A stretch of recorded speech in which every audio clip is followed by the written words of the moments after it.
АКШ Кыргыз компаниясын кара тизмеге киргизди. Санкция салууга эмне себеп болду?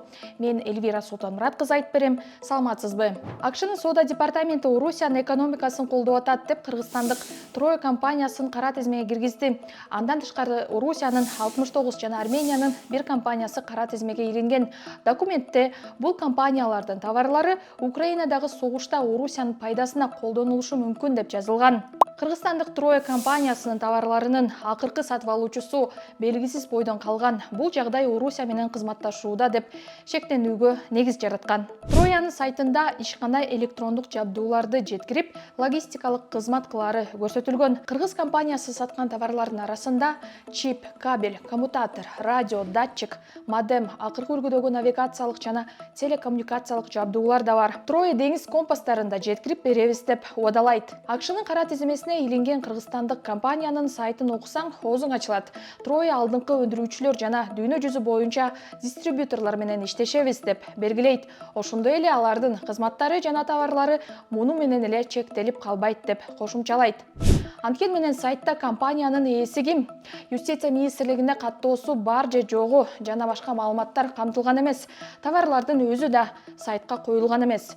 Болгону Троянын баш кеңсеси Токмок шаарында жайгашканы жазылган жана Бишкекте да бир филиалы бар экени көрсөтүлгөн. Компания Дастан Транс улуттук корпорациясын, Кыргызуна курулуш заводун, Маткасымов компаниясын жана радио тетиктерди жана робототехника саткан ГИК дүкөнүн өнөктөшү катары көрсөткөн. Юстиция министрлигинин реестринен Трой аталышындагы бир катар компанияларды көрдүк, бирок алардын арасынан электрондук жабдуу саткандарын учурата алган жокпуз. Сайтта 2 телефон номер жазылган экен. Аларды GetContact тиркемесине салып көрдүк. Мегаком номери боюнча бир гана тег чыкты. Насыр Хиллоу деген. Ал эми 10 номери боюнча 121 тег чыкты.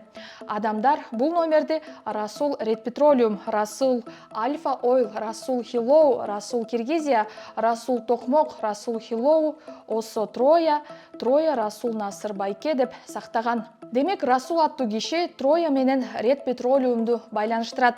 Ачык булактардан Хиллоу Расул Насерович аттуу казак жараны бар экенин таптык. Башка маалымат дээрлик жок болуп чыкты. Альфа Ойл компаниясы Ред Петролиум бренди менен күйүүчү майларды сатат. Бул компанияны Жогорку кеңештин экс-депутаты Абдимуктар Маматов ачкан. Кийин бизнесин уулу Акылбек Маматовго өткөрүп берген. Биз Альфа Ойл менен АКШнын кара тизмесине кирген Трое компаниясынын Бишкектеги дареги бир болуп чыкканын аныктадык. Эки компания тең маалыматында Жумабек көчөсү 105/1 дарегин көрсөтүшкөн. Трое компаниясынын 2 номерине байланышып көрдүк, бирок экөө тең өчүк болду. Ал эми Ред Петролиум компаниясынан дүйшөмбү күнү байланышып көрүүнү айтышты. Депутаттын уулунун компаниясынын шектүү коррупциялык схемаларын клоп аныктап чыккан. Журналисттер Маматов үй бүлөсүнө караштуу Бьорк Ойл жана Альфа Ойл компаниялары 2015-2020 жылдары тендерден жана түз мамлекеттик келишимдерден 1 миллиард сом пайда көргөнүн аныктаган.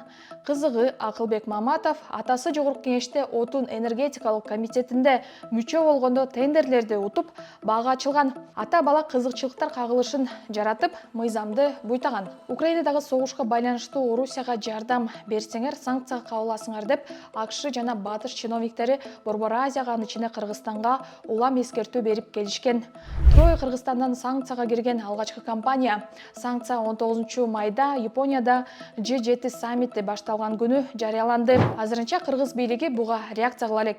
Медиахаб албетте Трое компаниясы менен Ред Петролиумдун жетекчилигинин пикирин чагылдырууга даяр. Анткени кыргызстандык компания эмне үчүн санкцияга кабылганы бизге да кызык. Сиз Медиахабты көрдүңүз, биз менен калыңыз.